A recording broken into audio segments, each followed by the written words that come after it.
allora eccoci qua, una buona serata di nuovo a tutti quanti i nostri telespettatori e benvenuti a questa puntata di TV7 Match, l'evasione barbarica. Abbiamo intitolato questa nostra puntata perché parleremo di evasione, di elusione fiscale, ma anche dei sistemi che hanno le multinazionali per evitare di pagare le tasse, ad esempio in un paese come l'Italia, magari pur lavorandoci. Parleremo poi dei vantaggi, delle agevolazioni fiscali che hanno i tanti imprenditori cinesi che operano nel nostro paese. Cercheremo di capire la differenza che c'è tra loro e i nostri imprenditori. Lo facciamo con gli ospiti che abbiamo in studio, io ve li presento subito.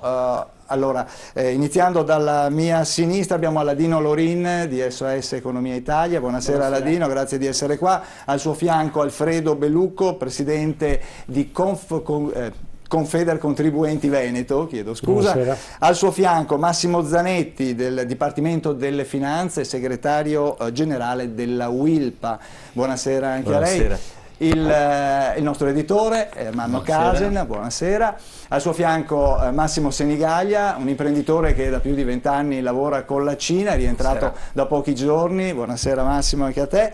E al suo fianco Luciano Greco, abbiamo un economista, professore al Dipartimento di Scienze Economiche e Aziendali dell'Università di Padova. Buonasera anche a lei. Grazie a tutti quanti voi di essere qua in studio. Allora, io in apertura facevo riferimento a quello che è un po' uno scandalo che si è acceso in questi giorni, il dito puntato su Jean-Claude Juncker, neopresidente della Commissione europea, è stato presidente del Lussemburgo per 18 anni e il Lussemburgo in questi 18 anni è diventato un paradiso fiscale, lo possiamo definire in questo modo, appunto, e durante questo lungo premierato questo paese è andato sempre più trasformandosi di fatto in un paradiso fiscale. Proprio qua in Lussemburgo ci sono delle condizioni per cui le multinazionali hanno la possibilità di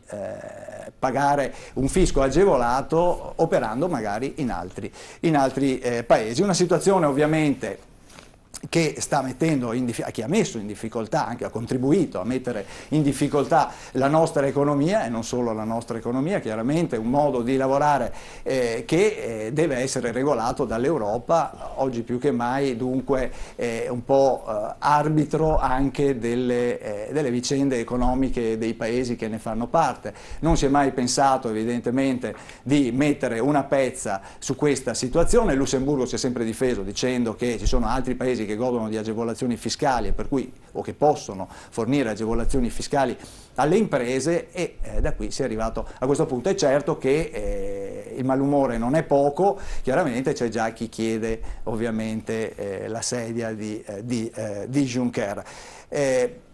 Forse però non è neanche una grande sorpresa questa, Aladino Lorin. No, credo proprio di no, perché ormai insomma, i segnali che arrivavano da Lussemburgo erano abbastanza chiari, tutte le aziende andavano lì perché effettivamente c'erano delle agevolazioni fiscali talmente alte che sicuramente comportavano qualcosa di strano, di anomalo.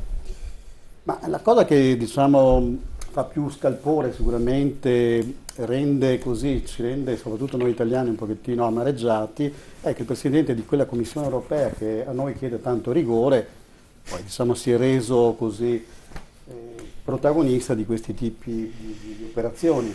Ecco, è abbastanza difficile da una parte dire che bisogna avere rigore, bisogna essere seri, bisogna fare la lotta all'evasione, e chi poi ti impone queste cose e alla fine invece le fa con leggerezza. Credo che da questo punto di vista l'Europa debba un attimino cominciare, o le istituzioni europee devono cominciare a guardarsi un pochettino dentro. Certo. Zanetti, la sua opinione? La mia opinione direi che è abbastanza semplice, mi riallaccio a quello che diceva poco fa. Il vecchio detto: si predica bene, si razzola assai male. Aggiungo una cosa: la questione dell'evasione o dell'elusione è per noi, come citato in trasmissione, una questione barbara, drammatica. Sono decenni che si prova a porvi argine, l'argine non vi si pone perché la politica è abbastanza collusa, indipendentemente da chi ha governato questo paese negli ultimi 25-30 anni, è collusa con un sistema che non vuole fare chiarezza su un dramma tutto italiano. Nei 28 paesi europei noi abbiamo anche qui la medaglia d'oro come maggior tasso di evasione, siamo intorno ai 15 punti di prodotto interno lordo, 120, 130, c'è chi addirittura azzarda 180 miliardi di euro. Io sì. sto a un volo un pochino più basso e le dico che le stime della Corte dei Conti si ruotano intorno a 130 miliardi, che non sono proprio cosa di poco conto. Poi magari avremo tempo e modo per ragionare perché si arriva a questo e perché non si pongono dei correttivi laddove i correttivi possono essere assolutamente prodotti, e questo consentirebbe al sistema paese di uscire da questo grande impasse economico, non solo economico, in cui si trova. Lei si pensi che abbiamo discusso per settimane dove recuperare 2, 3, 4 miliardi di euro, certo. Abbiamo 130 miliardi di evasione, ne abbiamo 60 di evasione contributiva da aggiungere i 130, 60-70 di corruzione, e dulcis in fundo, perché noi non ci facciamo mancare assolutamente nulla, Equitalia comunica la settimana scorsa che nel periodo intervallo finestra 2002-2014 ci sono ruoli emessi per 501 miliardi, inesigibili 104 perché sono aziende fallite, ma ben 399 miliardi di euro, quasi un quinto del debito pubblico, non riscosso da chi dovrebbe fare l'azione di riscossione. Se qualcuno ragiona su queste cose, trova persino simpatico che questo paese dibatta su 2, 3, 4 miliardi su manovre fiscali di questo tipo quando ci sono invece cifre di questo genere. E il problema è che tutto si tiene perché c'è un motivo perché questo accade, perché nulla generalmente accade per caso, né in economia né nelle scelte politiche di questo paese. Certo, Bellucco, allora qua vedo che sono in Lussemburgo circa 550 accordi fiscali con grandi multinazionali. Abbiamo nomi famosi, dalla Apple ad Amazon, alla FedEx, alla Pepsi, alla Fiat, all'Ikea. Qualche nome di qualche banca? Qualche nometto di qualche Lo banca? dica lei, la Deutsche Bank? Ci sono tutte. No, non serve andare in Germania. Ci sono tutte.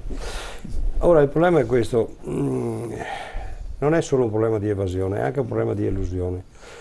Sì, ma certo, noi, cioè, chiaramente questi signori operano così perché la normativa lo permette di fare. Ma poi ci troviamo di fronte anche all'occhio di riguardo, perché un attimo fa Zanetti diceva una cosa molto giusta, dei crediti inesigibili, ma poi c'è anche l'occhio di riguardo che mette il fisco ad andare contro certi soggetti e alcuni altri no. Per esempio, e poi ci sono usciti anche tra l'altro gli elenchi di quelli che erano intoccabili, certo, di quelli che era utile non andare a toccare. Ora, venire a sapere che magari certi soggetti, oltre ad aver fatto i danni economici che hanno prodotto, perché naturalmente evadere un fisco equivale a danneggiare tutta la collettività, è come praticamente, io lo dico sempre quando facevo battaglie più incisive, adesso le faccio contro le banche, dicevo che sarebbe come prendere un ospedale e estirparlo, quando c'era l'evasione fiscale e c'era l'esportazione di capitali, come prendere un ospedale, estirparlo e portarlo all'estero. Quelli che hanno bisogno dell'ospedale non possono andare all'estero a curarsi, e questo provocavano gli evasori fiscali quando andavano ad esportare i capitali. Ma la cosa più grave è, e se ne è parlato molto poco, sono state le illusioni, i vari patteggiamenti. Le banche, leggevo qua un attimo fa, se la sono cavate con un quinto, con un sesto di quello che era il contestato. Ho letto addirittura la Bosch, se l'è cavata con una contestazione da 1,5 miliardi di euro, va bene, con 300 milioni e ha chiuso la partita la Bosch. Ecco, quindi siamo di fronte al fatto che conviene evadere, perché poi tanto prima o dopo te la cavi con meno, insomma, ecco, questa è la realtà dei fatti. Certo. Professor Casen, conviene evadere? Beh, i piccoli non possono evadere. Quello è il problema. Cioè, non è che, se io dico alla signora, chiamo signora Maria, nome abbastanza diffuso, non può evadere. I suoi redditi sono talmente piccoli che non le consentono di fare grandi attività, no? Cosa può evadere un bar perché non emette il contrino fiscale, perché poi siamo a questi livelli qua, cioè abbiamo dei controlli su delle inezie che sembrano invece l'evasione di tutti quanti. L'italiano, la maggior parte delle attività italiane, quelle medio-piccole, evade per sopravvivere. Dobbiamo distinguere. Poi abbiamo le grandi attività e le multinazionali che evadono per sistema. Allora costituiscono delle società fuori che finanziano le società all'interno acquistano quote delle società italiane, e adesso c'è un business che sta crescendo perché le quote il valore delle società italiane sta calando precipitosamente e quindi conviene comprarle in questo momento, e poi attraverso il meccanismo di Lussemburgo riescono poi a evadere il fisco. Ed è legale perché è un meccanismo che viene legalizzato. Allora io mi domando, quando siamo entrati in Europa, c'era qualcuno che stava attento e si era preoccupato che forse sarebbero successe determinate cose? Perché se io produco a un determinato costo e lo vendo all'estero tramite una mia società, e quindi vendo la mia società con un delta di guadagno estremamente basso o addirittura in perdita, no?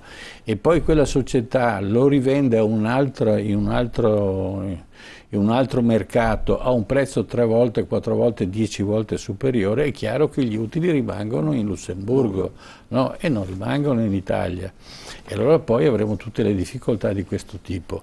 Allora, ma l'altro aspetto è che l'Europa, quindi Juncker in testa, dice: voi italiani perché non fate il bilancio fatto bene, siete in perdita, dovete tirare fuori il miliardo di euro di qua, il miliardo di euro di là. Ma quando lui stesso agevola l'evasione e quindi mette sotto il bilancio dell'Italia, e premeditatamente. Allora che tipo di gioco stiamo facendo? Conviene partecipare a questo tipo di Europa. Non sto dicendo che l'Europa non sia una cosa saggia. L'Europa è una necessità per creare soprattutto in questo momento dove la globalizzazione determina un accorpamento delle forze, no? Ma questa Europa veramente ci è utile? O non conviene fare una politica europea diversa perché effettivamente i singoli stati, e non soltanto taluni, Germania, piuttosto che Lussemburgo e altri, si agevoli mentre altri ci rimettono? Certo, certo. Leone, per lei allora quello che sta emergendo, scusatemi Leone, Luciano Greco, abbia pazienza, chissà perché mi è venuto in mente Leone, Luciano Greco, allora questo è un sistema, diciamo tra virgolette, consolidato, quello di paradisi fiscali. Eppure, malgrado se ne sia parlato tanto, restano e comunque resistono. Questo perché probabilmente ci sono delle forti pressioni e grandi interessi. Ma, appunto adesso sentivo un po' le considerazioni. In realtà che Lussemburgo sia quasi un paradiso fiscale non è una novità, è una cosa da tanti anni. Insomma, ricordo la prima volta che Mario Monti è diventato commissario europeo, quindi sto parlando di circa 20 anni fa, era commissario ai mercati finanziari, al mercato finanziario interno, e cercò di introdurre dei meccanismi, diciamo, di riduzione delle forme di elusione.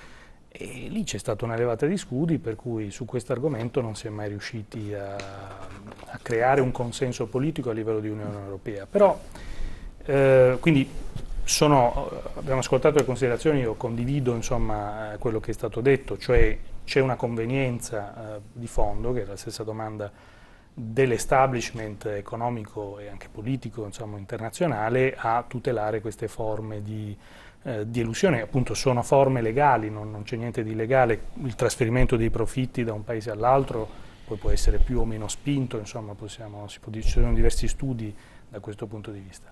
Ma il punto fondamentale è che il nostro paese non è un paese piccolo dell'Unione Europea e ha perso, secondo me, un'occasione d'oro per parlare di questi temi.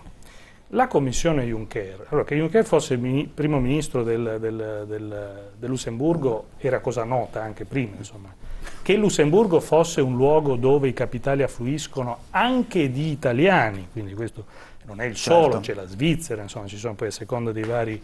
Il Lussemburgo ha la particolarità insieme al Regno Unito di essere all'interno dell'Unione Europea, quindi ha degli elementi ancora... Ora, certo, sì, perché eravamo abituati alle isole Cayman piuttosto a qualche il paese punto fondamentale esotico, è che il governo italiano... E invece poi scopriamo che li avevamo qua. Beh, ma lo scopriamo, è una scoperta un po', diciamo, il segreto di Pulcinella, lo sapevano tutti, cioè il punto è che adesso viene fuori questo argomento, probabilmente per mettere in difficoltà Juncker, ma il governo italiano ha mancato clamorosamente l'occasione di porre questi temi sul tavolo del dibattito per la formazione dell'agenda di politica economica del governo europeo. La Commissione Juncker ha avuto un voto di fiducia del Parlamento la prima volta nella storia dell'Unione Europea, quindi all'interno del programma di governo di questa Commissione poteva bene entrare questo tipo di argomenti, invece ce ne siamo guardati bene. Aggiungo un ultimo elemento, diciamo, di riflessione. In questo Paese si è discusso qualche anno fa se le Cayman fossero o non fossero un paradiso fiscale. Le Cayman sono un paradiso fiscale. Il problema è che i paradisi fiscali sono così diffusi e ce li abbiamo anche vicino a casa. Quindi è un problema, secondo me, prima di dire l'Europa fa o non fa, dovremmo ricordarci che noi siamo un azionista di maggioranza dell'Europa, cioè non siamo un paese irrilevante. Diventiamo irrilevanti quando ci ricordiamo soltanto di parlare di questi temi quando ci tirano le orecchie, perché il problema è questo, ci hanno tirato le orecchie sul bilancio europeo e quindi adesso è venuta fuori l'argomento.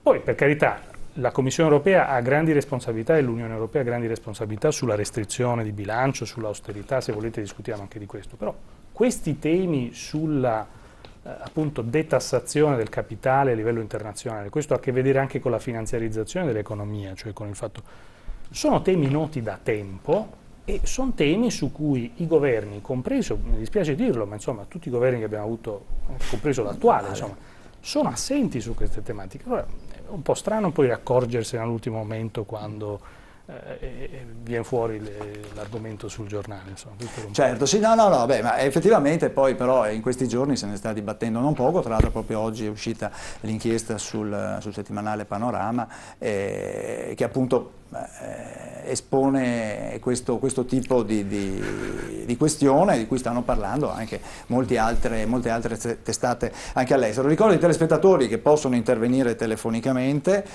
anche con gli SMS, i numeri di telefono li vedete in sovraimpressione, aspettiamo anche il vostro contributo.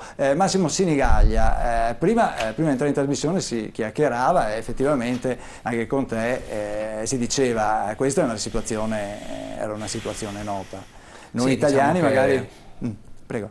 Da un punto di vista della sensazione che questa sia una situazione che da 50 anni conoscono tutti, no? Come diceva l'ospite, non è una cosa nuova, non è nemmeno vero che poi sono solo gli italiani che non l'hanno portata avanti, ma mi pare che nessuno Stato europeo abbia fatto qualcosa per questo, forse per una questione di convenienze, di taciti accordi o altro. Secondo me è proprio la volontà politica. Tu mi hai così accolto oggi più che altro per la mia esperienza, diciamo, di vissuto, della mia presenza in Oriente per lavoro. Ma anche come esperienza anche a livello di commercio estero, quindi comunque certo. importazione. E quindi le due cose in pratica si assomigliano, nel senso si discuteva anche prima di perché la Cina o altri paesi, Taiwan prima della Cina, erano diventati così forti, perché comunque non c'è mai stata la volontà politica di capire il fenomeno e di eventualmente decidere di non togliere i dazi sulle importazioni in maniera repentina, permettendo a un paese di crescere con una velocità così elevata che poi non fa bene neanche al paese stesso, perché se si valuta il fenomeno Cina nella sua completezza e nel vedere cosa è successo in Cina in 20 anni, proprio per la troppa velocità con la quale sono cresciuti, non hanno potuto metabolizzare tutta quella che è l'esperienza, i prodotti, l'inquinamento, l'ambiente. In 15 anni hanno fatto quello che noi abbiamo fatto in 60. Questo alla fine non conviene neanche a loro. In Cina attualmente, discutendo quello che si diceva prima, comprano un sacco di prodotti italiani, tedeschi, francesi, via DHL, i privati stessi, perché i cinesi principalmente non si fidano di loro stessi sui prodotti di qualità. perché non sono in grado di controllare la filiera, non necessariamente perché siano un popolo particolarmente malefico, ma perché in questa crescita così imponente non c'è la possibilità di crescere metabolizzando appunto certo, tutte le sfumature. È una crescita troppo rapida che fa male. Abbiamo discusso loro. telefonicamente su quello che è stato il fenomeno del latte in polvere, no?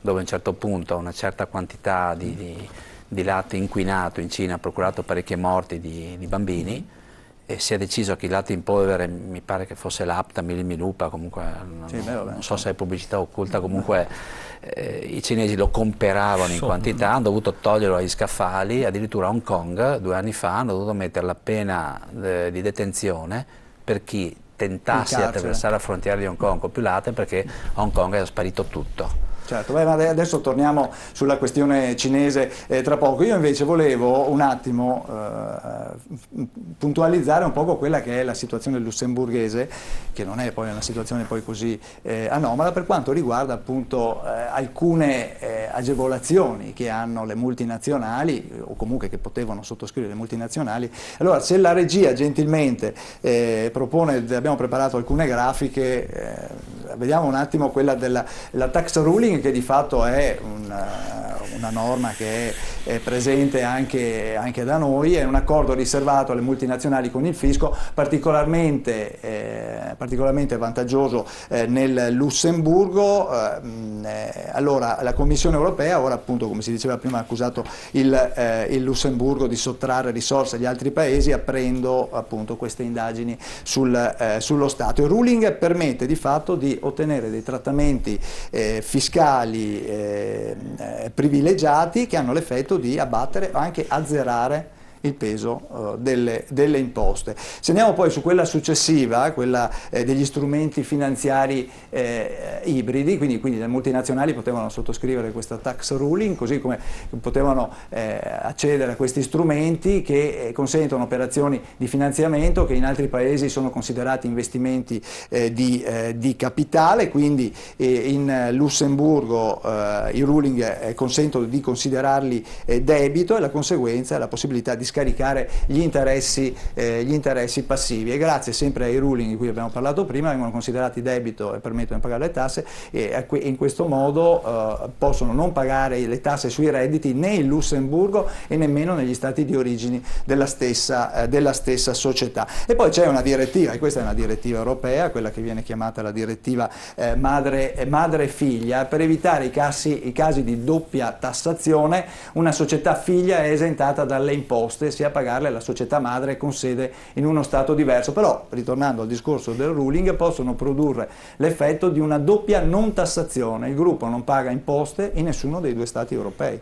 In questo modo i profitti sono usati invece dalle holding per finanziare, controllate o acquistare attività all'estero.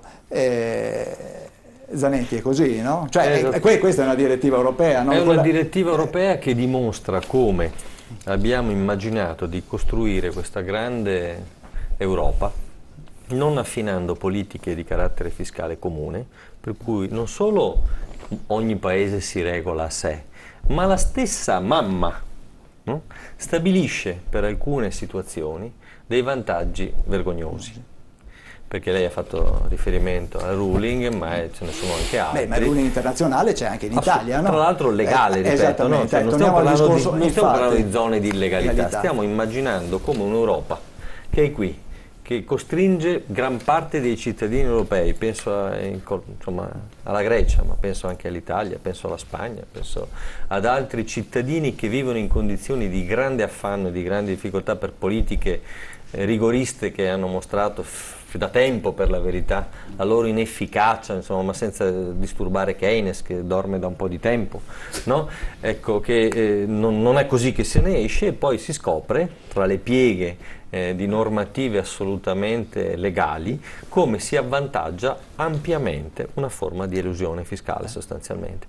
E questo io penso fa arrabbiare, dovrebbe far arrabbiare molto, perché poi guardi il tema che io alle volte mi pongo, più che il tema, la domanda che mi pongo alle volte: com'è pensabile che i cittadini europei, siamo in tanti, di fronte a una situazione di grande affanno economico, di riduzione dello spazio di welfare, di riduzione dello spazio sociale. La settimana scorsa interessante fondazione tedesca, e sono abbastanza seri quando fanno gli studi, non li fanno mai tanto al chilo, li fanno molto precisi. Ha dimostrato che l'Italia negli ultimi 10 anni è passata da posizione di welfare state al 24esimo posto come capacità di garantire servizi di welfare. Dietro abbiamo solo la Cecoslovacchia, Romania, Bulgaria e la Grecia. Come noi possiamo ormai accettare qualsiasi situazione quando poi dall'altra parte avvengono in tutta legalità, protocollati mi verrebbe da dire con il marchio dell'Europa, situazioni che gridano vendetta, insomma, perché di fatto sostanziano poi corpose straordinarie elusioni quando non corpose straordinarie evasioni, perché noi siamo i primi perché abbiamo la medaglia d'oro in Europa come evasione, ma non è che gli altri paesi europei non ne vadano, ok? E quindi io penso che dovremmo porci delle domande, cioè la domanda principale è se l'Europa così com'è concepita, non come l'ha concepita il manifesto di Ventotene, ma così com'è oggi può stare in piedi alla luce di quello che noi stiamo vedendo e di quello che pagano sostanzialmente i cittadini che sono più scoperti di fronte, insomma, a politiche economiche che hanno mostrato da tempo il loro drammatico segnale di iniquità, di aumento di disuguaglianze e poi di converso queste ale straordinarie dove ognuno può fare quello che vuole sotto l'egida della legalità europea, che è il dramma più, insomma, più consolidato e più vero. Certo, andiamo un attimo in pubblicità, 2 minuti, rientriamo subito e torniamo qui per parlare di questa evasione barbarica. Tra poco TV7 Match.